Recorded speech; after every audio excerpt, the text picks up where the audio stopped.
All right. Good morning. Welcome and hello to the Coach's Corner, brought to you by the Endurance Lab, where you can join us, recap the week, and answer your questions from the forum. My name is Jason Flores, one of your Endurance Lab coaches, and I'm joined by everybody today. I'm joined by Coach Ian Murray down there in the corner there, Mitch Dangremond, and our nutritional therapist, Andrea Cullen, with her new haircut. Good morning, everybody. Good morning. All right.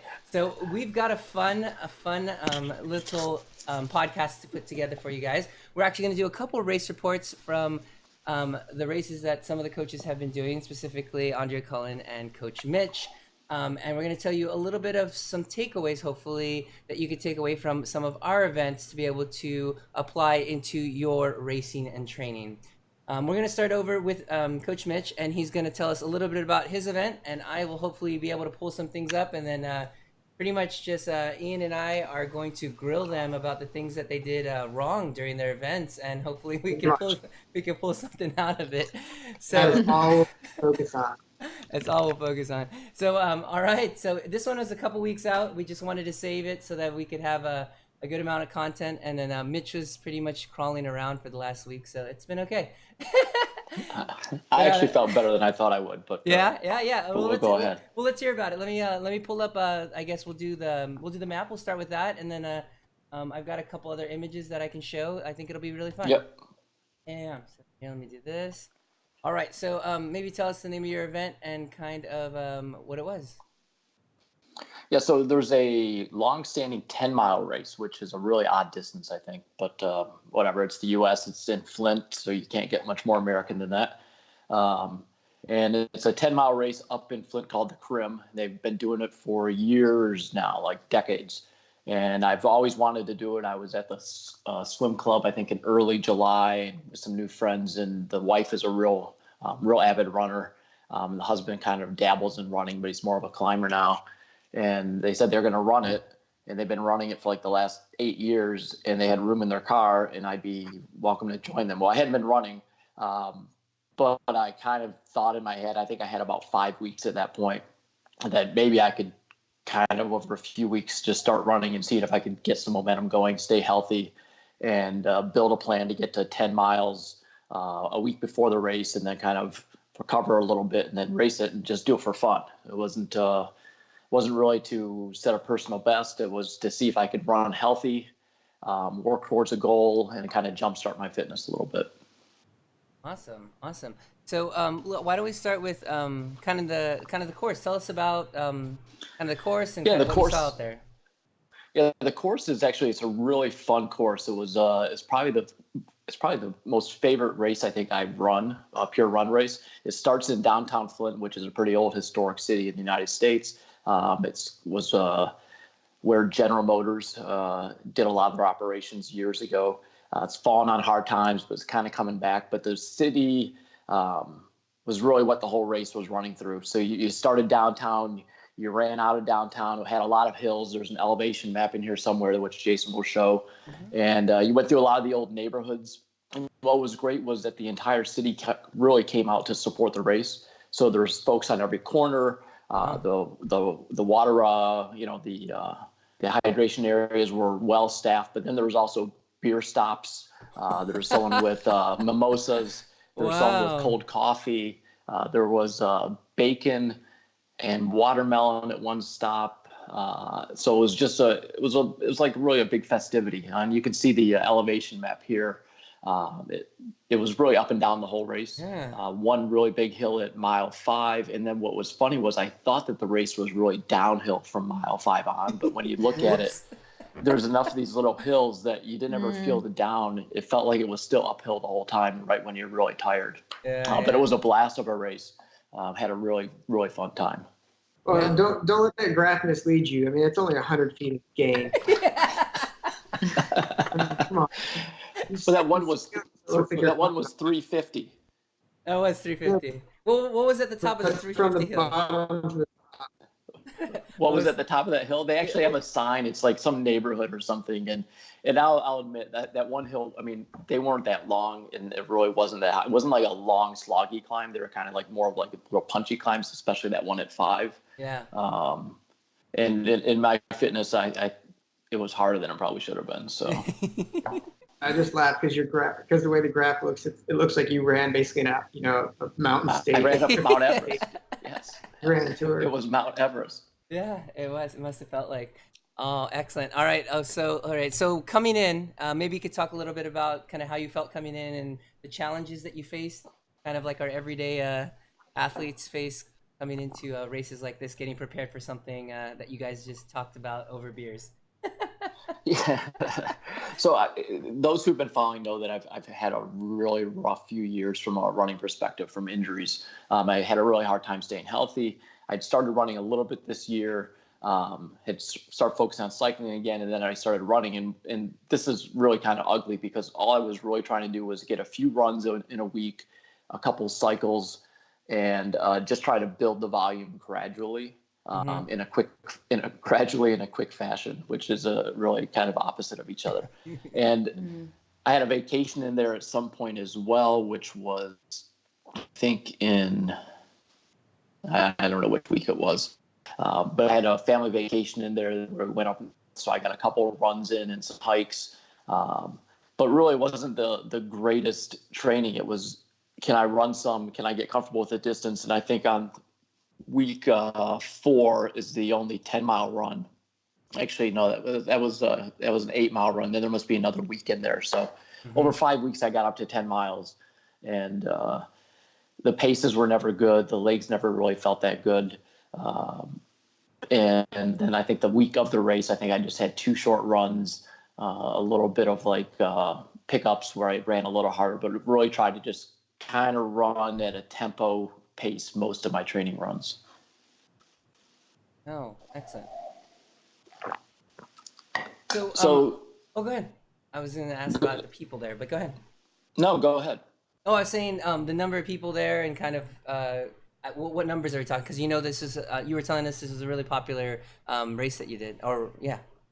Yeah, so it's about 5,000 people in the 10-mile race, but they've got races of all different distances. So there's a 10K, there's a 5K. What I learned, and actually I may think about doing it next year, was they start the 5K so you could finish the 10-mile and then you could run right into the 5K and then run a 5K. Oh, so you fun. could turn it into a half marathon if you kind of want to over 2 races. Is that which is kind of neat. Is that normal? Like do races time things like that? Have you seen that before, Ian? So there's some that do like a 5K, 10K. Yeah. I've seen that one down in Florida in the Keys that does that. And so you can do it's 15K total. But it's not very common to do like a 10-miler plus a 5K. Usually they all go, the 5K will go off and then the 10K, or then different waves will go. So I think if you started in the back on the 10-mile, you could finish and almost go right into the 5K. Otherwise, there's a little bit of a wait, so you'd have to like kind of stop for 10 minutes, which would kind of really not be fun. But yeah, it's pretty. Miles is a long run. I think Ian just runs to the races, right? Doesn't he just run like 20 miles to the race, runs a 5K, and then he would have ran the 45 miles from my house to Flint, and then he would have run the race. I have done that before. Yeah, not 45, but it was something, and then you raced the 5K. That was like last year, right? Wasn't it? Yeah, right. I ran 4.5 miles to a 10K. I ran the 10K. I ran 4.5 miles back, and then I biked over to pick up my award. So this one, there's about 5,000 people. Nice. And it was all different abilities. They had, different starting corrals based on what you thought your finishing time was. There's actually some pros that run it, so they let the pros go off first. Really nice. So at the start of the race, which was, I knew that, I had an idea in my head about what pace I thought I would run this at. I thought I would target around a 9-minute per mile pace. And I knew at the beginning I was going to be a little excited because I hadn't run in a long time. So the race started, and I was just kind of like weaving and trying to find free space. And I was running well. I mean, you can see here the splits. I think that first mile I was running probably in the low 8s, and just trying to find running room and trying to find where I wanted to be. And in the course of that first mile, there's pace groups in this race. So the 8:30s had started in the corral ahead of me. So I caught up with the 8:30 pace group and started running with them on mile 2. And then in mile 3, I was a little bit of ahead of them. And I just I kept waiting for the wheels to fall off. I knew that I was running, in my mind, too fast, but I felt like I could do it. So I just kept going, and I kept pushing ahead of the 8:30 pace group a little bit. And then I think around mile 8, I think you can see it there. The pace group, Say that again, Ian. The wheels started to come off a little bit.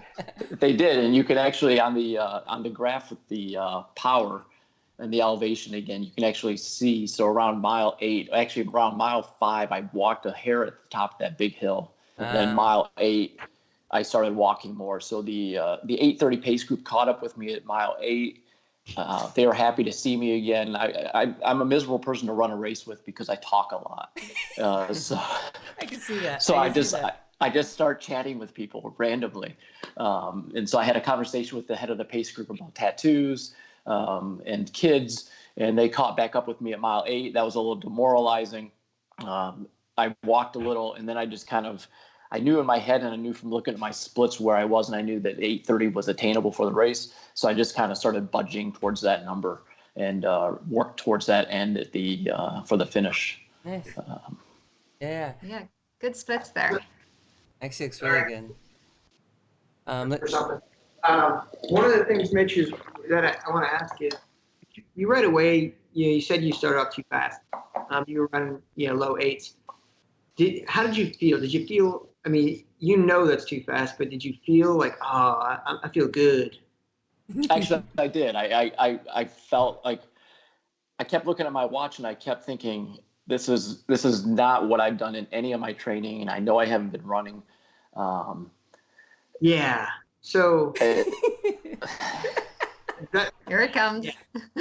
So that's one of those things I like to say. Your body's a liar, and your brain also is a conspirator with your body. And so one of the things that I implore people to do when they look at this, when they have these kind of races. Now, if you're at the very front of a race, you're starting in the front line, it's a little easier to control yourself. But when you're starting in the corrals, it's harder, and you really have got to be super disciplined. And that especially the first 800 meters, the first half mile, that has to feel like you're going too easy. Yeah. Because your adrenaline is pumping, you're ready to go, and you're set to run the fastest mile you've ever ran. And then you implode. Now, I'll give you some credit. You controlled yourself fairly well.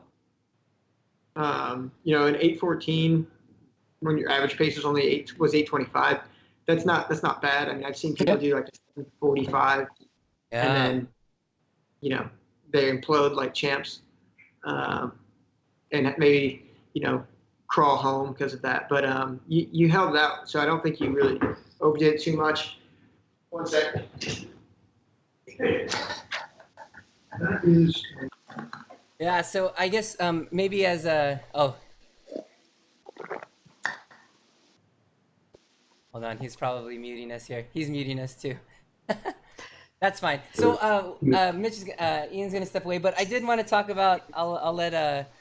I'll let Ian continue giving the lashes, but I wanted to talk about fueling. I mean, we're talking about an hour and 25 minutes on your time clock. We talk about this kind of sweet spot of 60 to 90 minutes. Kind of tell us about what did you put in, let's say before, like on the way, on the line, and then through the race. Yeah. So woke up early. Had to meet the folks pretty early. I think it's 6 a.m, and I can't remember what time the race was. Maybe it was at 9. So I had a little bit to eat before I left. I nursed a bottle of sports drink for the entire morning on the way up there.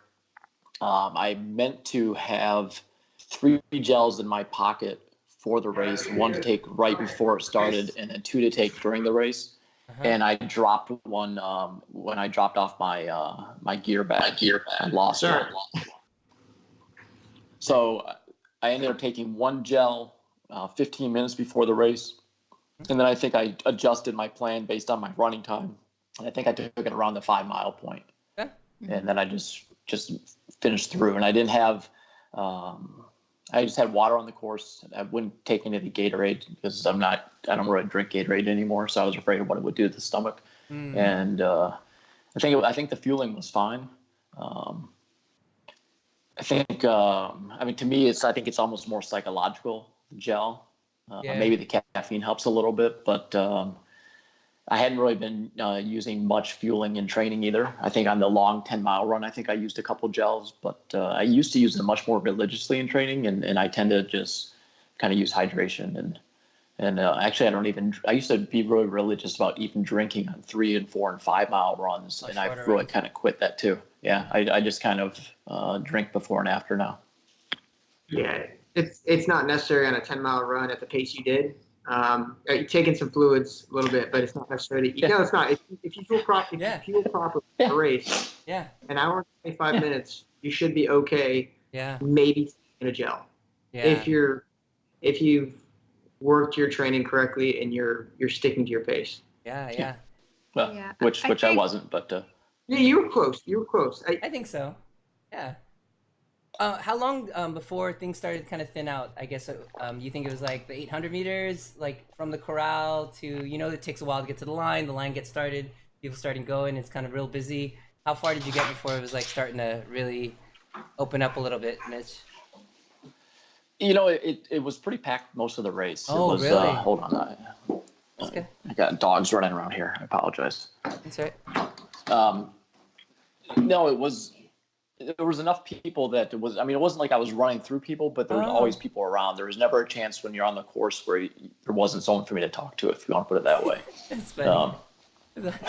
I don't picture Ian doing a lot of talking in his 5K adventures. 5K, no, but I will tell you that I do like to chit chat on marathons and half marathons. Yeah, I'm sure. Mostly because I like to make it really hard and then make it seem like I'm not working. Yeah. It's fun to do that. No music or anything, just Oh, yeah. No, absolutely not. No music. Yeah. Block out what's going on around you. Enjoy your scenery. Enjoy what's going on, or you can be a hermit and stick to your headphones and. Yeah. And I'd been told that this was kind of an experiential race where you didn't want to just listen to music and zone out. It was just a really fun event. So. I get that, because when I think of the fun experiential races, I think of Flint. I think so too. Excellent. Yeah, I mean, I think having these bigger events, like people are there, people are coming to watch. I think that's what why a lot of our athletes do these sort of things. So having this is actually, when you're talking in the races, I mean, for a 10-mile race, it's not a bad thing. If you're measuring your effort by how much you can talk to someone, you're actually doing a pretty good job, unless you're doing, Shakespearean soliloquies. But, you obviously don't do that in a 5K. That's true. Yeah, I think the one thing I wish I had was I didn't have a heart rate strap on because my battery was dead, and I wish I had that data because I don't have any kind of recent race data for heart rate. But just to go back and reference. But next time. Yeah, excellent. So definitely would do again. It sounds like. I'll definitely do it again next year. I think that same group will do it. If you run it 30 times, you get to start like in your own corral. So that's a lot. They only have it once a day. How old will you be in 30 years, dude? Yeah. Well, I'm not gonna get there, but the folks that I've been running with. Never. So by the fact that we have a space between our kids, we've got 2 friend groups. So this is our younger friend group. Oh, gotcha. So they're like in their 30s instead of their 40s. So they'll get there, and she's like a lifelong runner. I mean, she ran awesome. cross country in college, and they're young. So I was gonna say, I'm not calling you old, Mitch. I'm just saying that the likelihood, statistically speaking, that you really run that 29 more times. Let's see, 29 plus 48. What's that make me? 29 plus 48. There you go. Is that 70 something? Yeah. They're gonna. It's possible. It's the wheelchair division. It's like, I didn't say you would for sure be dead. Statistically speaking, you wouldn't be running it. Yeah. All right. So we've got a really exciting second race here. Let me pull up the images and share the screen. And Andrea is going to tell us a little bit about her crazy 4 weeks. Here, let's see. All right. I'm gonna start out with the map. Is this the right map? Are we looking at the right? We want to do this one first? Yeah. So given we're talking about running, so just on Saturday I did my first marathon, and that was down in a little peninsula right down in the southwest of the country.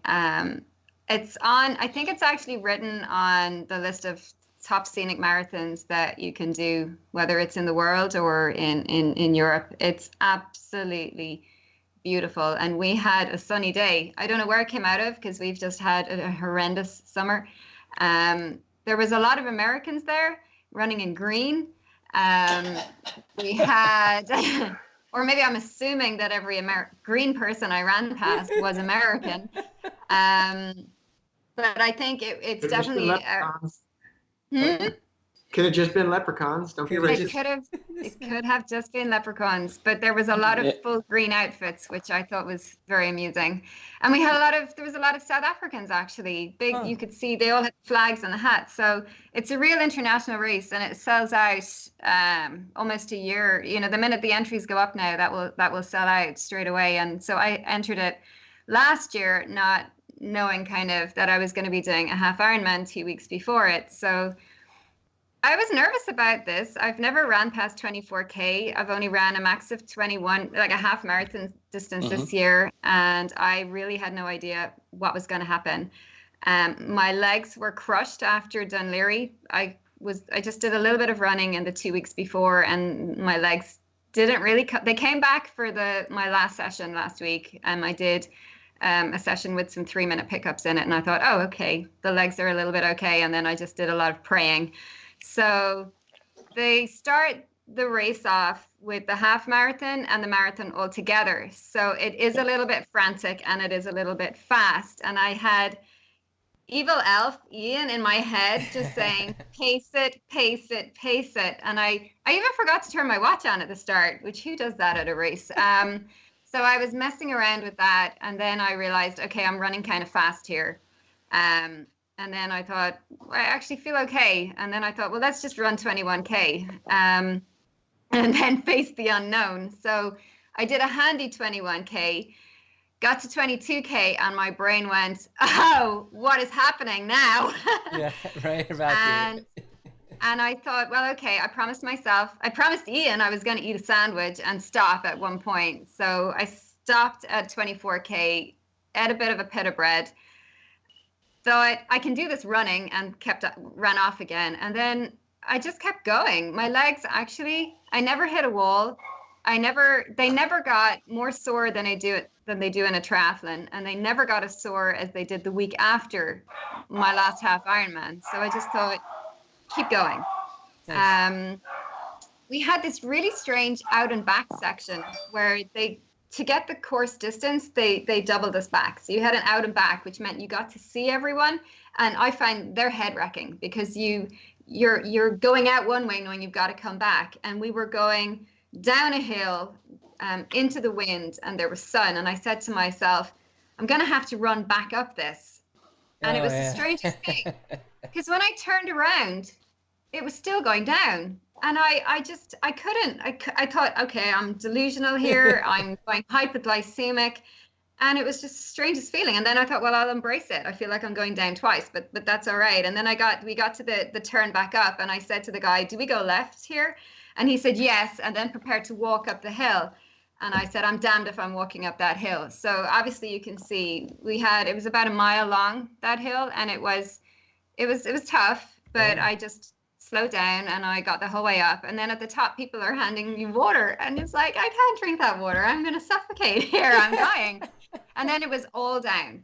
But you just didn't know really how far. So there was this girl ahead of me who looked like a serious runner. And I kind of started catching up. And I thought, I'm going far too fast here. I think I started going into the low, maybe 5-minute, 10-kilometer pace. Mm-hmm. And I thought, I really don't know what's going to happen if I can keep going. So we were kind of running along beside each other. And then I thought, I'm just going to keep going with this. And then I passed her. And then she passed me. Yeah.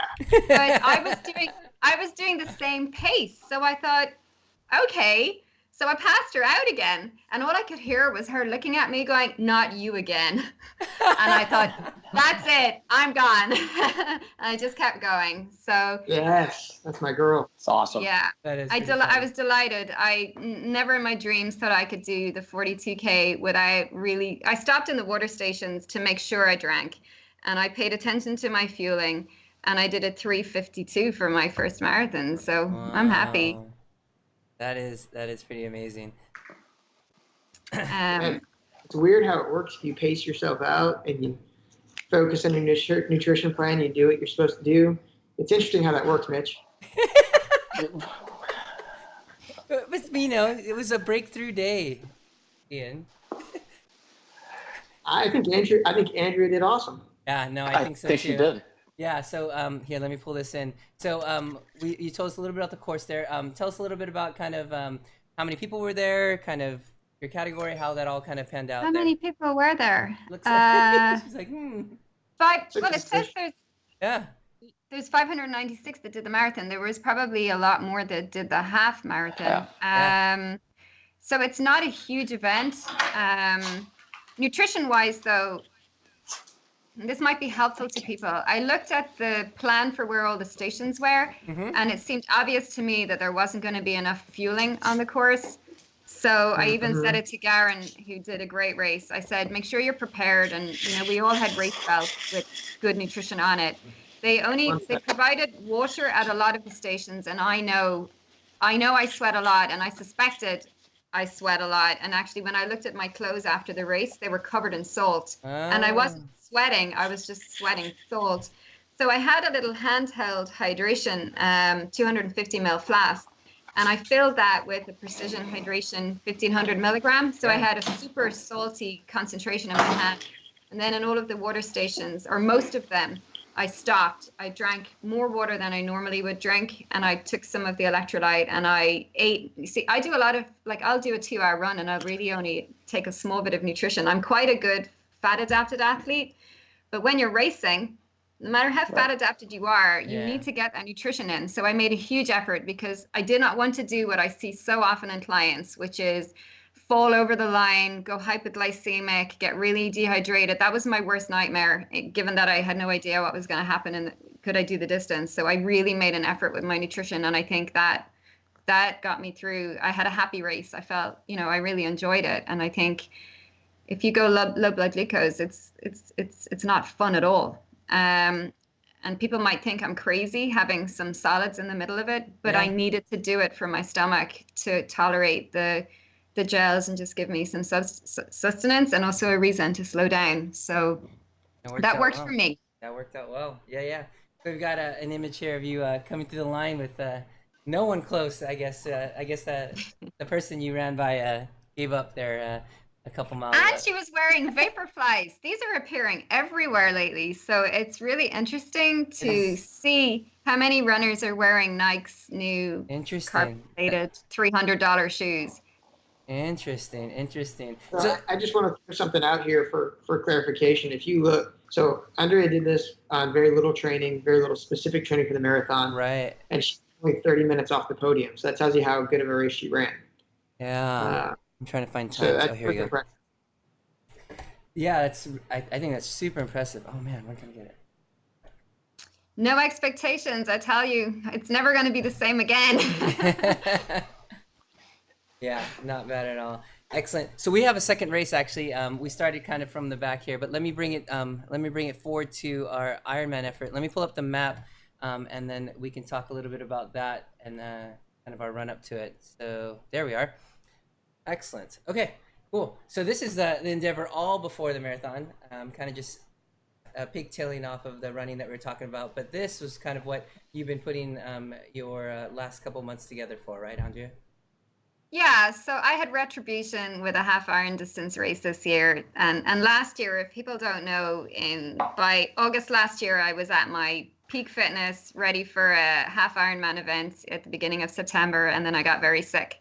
And that took me out for 2 to 3 months. And I just about got myself back together again. And then I went through an ectopic pregnancy over Christmas, which resulted in me needing to take some really harsh medicine. So I was back to square one with my fitness, and my body was a bit of a mess. So at the beginning of the year, my focus was just to get my health back and my fitness back and feeling good and having energy. And I sort of had in my mind, maybe I'll do a race. And I decided in May, even though I didn't feel that like I was there, that I would enter Dunleary and give myself 3 months. And I just trusted that it was a good goal, and let's see how we go. But and Jason, Ian, and Mitch have really helped me, because there's many times I didn't feel like I was there, and my fitness and my powers and my energy and everything was off. So I just I did my best to write a training plan that would manage my energy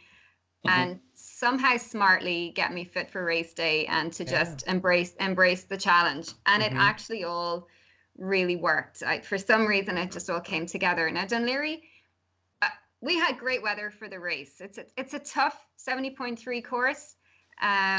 We had a glorious morning, and I thought, wow, what a gift. And just as they started our swim off, we had a really thick fog come in. So they actually had to stop the rolling race start, and we waited for, I don't know how long it was. I got engaged in a great conversation with an age grouper, a lovely lady who actually won her age group. I'd say it was about 40 minutes. And then probably because of traffic, how they had to open the roads back up again, they decided to shorten the swim course. So I would say maybe a fifth of the field did the full swim, and we all did a 950 swim, which meant that we were all there was no chance to get a bit of space between the athletes. We all came out of the swim absolutely piled up on top of each other, and the bike race section became more like a sportive. I mean, you couldn't stop drafting and I don't think drafting actually mattered on this event. We were always going up a freaking mountain. And it just was relentless. I hadn't cycled the course. I'm kind of glad I didn't, because you didn't. I would say you needed more gears. You were just going up and up and up, and my power thing I had set to beep if I went over into my zone 4, and it was just beeping constantly, and my brain was going, well, you're going to fall off the bike, or you got to keep going. So up you went. You just went. I think we only started descending at about 57k.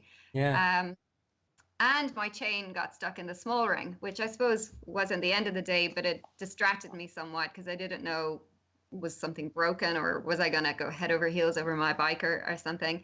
And I decided to no longer let it distract me, and said, what if magic happens and at 57k it goes back into the big ring? And I actually got someone to fix it around the 57k and got it back in the big ring. So I just had wasted a bit of time. I think your brain you have a choice to start to sabotage your race at that point, going, oh, it's all ruined now, I can't do that. And then you think, well, there's other people that just get on with it, so I better do that. And then I just, got on with the bike. On the summit of the mountains, in the Wicklow Mountains, you couldn't see anything. We had thick kind of misting rain. So even with clear lenses, you were kind of like trying to windscreen wipe them, and then they had to come off. And then for some people, it was funny, you just couldn't see. And I'd say the people coming down, I would love to have seen Alistair Brownlee descend, because it's a crazy course. It's not like coming down Nice, where they had these lovely smooth roads, and they were kind of, I don't know if anyone watched them yesterday. This was gravel and hay bales at over small bridges to stop you. That's interesting. So it was technical course. I thought it was a brilliant course, because it was probably what an Ironman should be. And you did have a bit of time to rest your legs on the descent. Well, I did, because I came down conservatively. Let's just put it that way. And then the run was a 3-lapper. We had to go down a pier and run around Dunleary a bit. And for the first time in an Ironman race, or half Ironman race, when I got running, my legs just felt fantastic. I was going way too fast. And then I just thought, let's just run and keep going. And I think that's my running for the marathon. Okay. I'll find it. So I might not have given it to you, actually. That's okay. But I did I do a 1:49? Yeah. So I had a good run. They started to get a bit tired at the end, but I think now that I have a few more years training under the belt, I realize that's always going to happen. Mm-hmm. And you can either let yourself get distracted by how sore it is, or you just know you're going to keep going, throw another gel down you, and you'll get to the end somehow. And Yeah. just ignore the legs hurt and keep trying to chase people's backsides as best you can. And it just came together. I was happy. No, that's a good place to be with the work that you've been putting down, and I think working through everything and being conservative and putting yourself here. I put out, let me switch over screens. I put up kind of the stats for the day, division rank and gender rank, and maybe you could tell us kind of how all things panned out after all of it ended. Yeah, so I had a good swim. I came in, I think, first in my age group. Yes. I have a feeling I just swam a really good line though. Because that was kind of good. That's part of it. That's a big part of it. So my bike was a little on the weak side. I would have dropped down a good few spaces there. I made a big focus on eating. Though I just think you have to get in as much fuel as possible. You're going over your powers really on a bike like that, and it's a longer bike. So I really did focus on my nutrition. Yeah, you can see I hit max numbers for a lot. That felt good. Yeah. But I did eat a lot. I think I had like my solid foods, I had my gels, I had my nutrition and my electrolytes. So I consumed well on the calories. I hit maybe between 40 and 50 grams per hour, which is still on the lower side, but for me and my body, that is a lot of fueling. I do use fasted training and training on the lighter side, combined with, as you start to get into the mid-season of your training and towards the end of the season, I'll start to ramp up the carbs more and more and more. Yeah. So my body is well adapted for using both fueling systems. So that is my point. Whereas for others, when we're working with people, we'll work them towards different numbers as we get to know how they're responding to fueling in their training practice. And I had practiced my fueling in some 110K bike sportives. So like, I definitely think your nutrition is so important on the day. And it would have been a weak spot for me, ironically, when I worked really, really hard on it. So it was almost like my first race that it really worked for me, and I was eating what I enjoyed and what my stomach enjoyed. And I think my body was just like, wow, I feel so good. And I'm kind of thinking, what do I do in all the other races? So Andrea, the two things that I've heard you say, which I think are really important, is that you figured out the nutrition that works for you, and you put that into practice in both your races, and it contributed to your success. Yeah. I think that's huge. Finding what works, and then understanding that as you lead up to this race and as you actually race the race, that you're not trying to reach other goals of like losing weight or doing these other things. Like you need to fuel for the performance that you're looking to have on the day of. And I think a lot of times people get kind of very misty-eyed, like, oh, okay, what am I trying to do? And but when in fact you need to kind of do the 60 to 90 grams per hour, a bottle and a half, whatever is working for you on that day, depending on the conditions. You need to have an idea of what you want to do and change to make sure you can reach your goals. I think that's huge. You have to do it. And taper week, it's head wrecking for most people. Like you are training less, and you almost, like, I was fidgety. I don't think I was busy enough, and then you're not training enough. But I just ate through that week, and the day before you bring up those carbohydrates, and yes, you're gonna be 1 or 2 kilos heavier going into that race because you are carb loaded, but it works. And most women definitely don't carb load enough, and I think a lot of people don't get in enough, and like real food, I had found some foods that really suit my system. They happen to be homemade. The gluten-free pita breads made with good carbs and rice, and I just stick with that. I mean, I'm sick of eating by the time I finish my race. I don't want to look at food again, but that's what you have to do. Like, you have to think of this as what really matters. And although it may throw you to get to focus on the nutrition and do it right, it's part of the system. And I feel subconsciously some people find it difficult to eat that much more, or they might be worried about weight, but yeah, it works. Yeah, that's great. So questions from Coach Ian. I think you're hitting on a couple of key points there. Is people forget both in training and especially in racing, Mm-hmm. the need to eat on the bike. Yeah. And especially when you're doing a triathlon. So look, it's different when you're doing an Olympic distance. But when you start moving into half and the full, you can't take calories in on the run. Like, you just can't. And they're two different things. One on the half is if you're at the front end of the race, like Andrea was, you're pushing an intensity where you can't eat. You can't take it in because you're at that point where you can't really give up. You can't walk through the aid station and chill out, snack, and hit the buffet line, and then keep going. Whereas in Ironman, it's just a matter of your body over time decides it's just not going to take any more in. So you have got to front load that on the bike, and there is a matter of balancing this out so you don't overeat.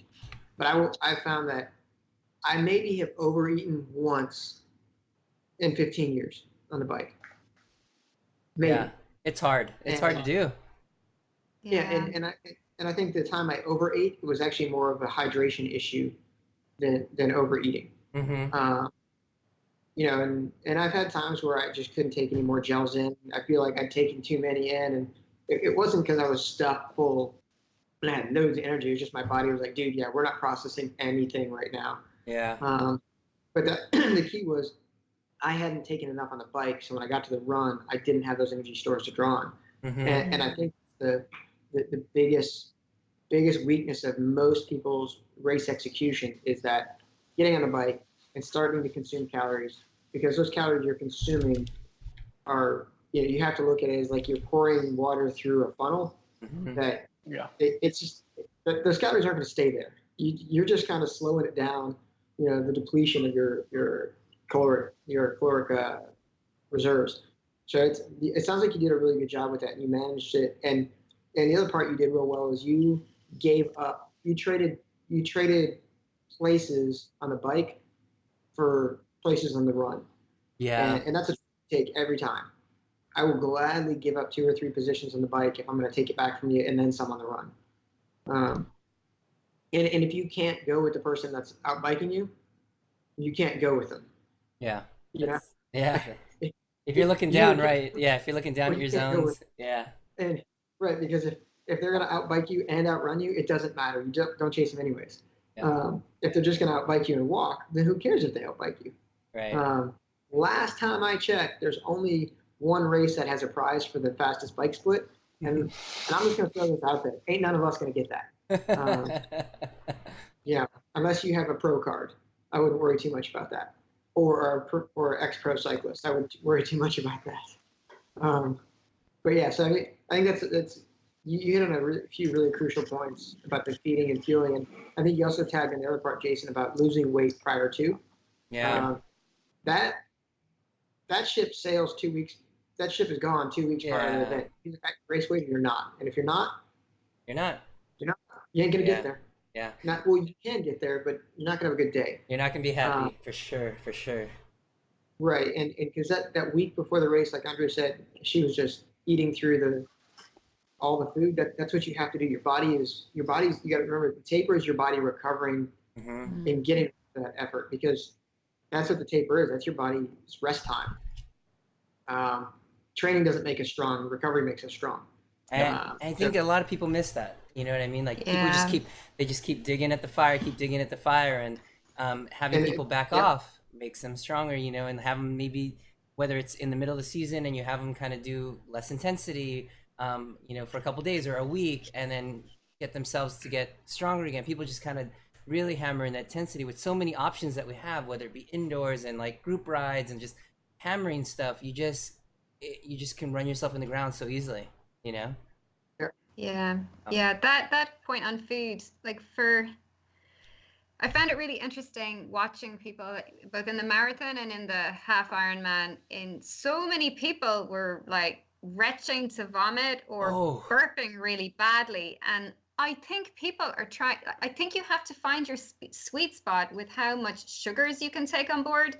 Like, I definitely have found a benefit from eating the whole grain or the homemade pita breads. Now, I wouldn't tell other people to do it without practicing or knowing what is already working for them, or do they just need to go to a sports bar or what will work? And also the electrolytes, dialing your electrolytes. that for me absorbs my nutrition better, keeps my stomach happy. I feel mentally so much better. And I urge people to listen to the interview that we did with Andy Blow from Precision Hydration, because there's some gems in there. So I feel that really helped me and stopped my stomach knotting up into a ball. My stomach used to just knot up like concrete. So that feels so much better now that I've found what's working for me. But I still wouldn't tell people to do what I'm doing. I would try and find for them what works for them. Right. Yeah. Because I think too often people will go out and like the 2 sports use that you did before, and they may try to like underfuel that. You know what I mean? Like that's what I kind of see is with kind of our athletes. Like they'll try to be like, oh, I don't want to put too much in, but is it training? Is it racing? But if you're trying to simulate what you're going to do in the race, you gotta change your mindset so you're like, I'm going to feel and do the things and make the moves and put the power out that I'm going to try to do for my goal race. And that's why we really encourage, stratifying your races. Like, this is my A race, these are the training races and that sort of thing. And so that way you can put it in your head of what your goals are for each of those events or each of those training races or rides.